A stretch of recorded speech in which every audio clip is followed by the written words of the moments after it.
আল্লাহ পাক বলেছেন সূরা তাহার মধ্যে, আমার জিকির তোমার কাছে এসেছিল কিন্তু তুমি সেটা ভুলে গিয়েছিলে, এই কারণে আজকেও আমি তোমাকে ভুলে গেলাম।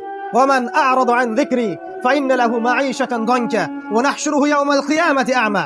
যে ব্যক্তি আল্লাহর জিকির মানে আল্লাহর এই শরিয়া থেকে সরে যাবে, আল্লাহ পাক তাকে অন্ধ করে তুলবেন কিয়ামতের মাঠে। সে বলবে, রব্বি লিমা হাশারতানি আ'মা ওয়া ক্বাদ কুনতু বাসীরা। আল্লাহ আমাকে অন্ধ করে কেন তুললেন, আমি তো পৃথিবীতে দেখতে পেতাম। তখন সেই ব্যক্তি আল্লাহ পাক বলবেন যে তোমার কাছে আমার জিকির এসেছিল, ফানাসিতাহা, তুমি সেটা ভুলে গিয়েছিলে। ফানাসিতাহা ওয়া কাযালিকাল ইয়াওমা তুনসা, আর এভাবে আজকে আমিও তোমাকে ভুলে গেলাম। নাউযুবিল্লাহ।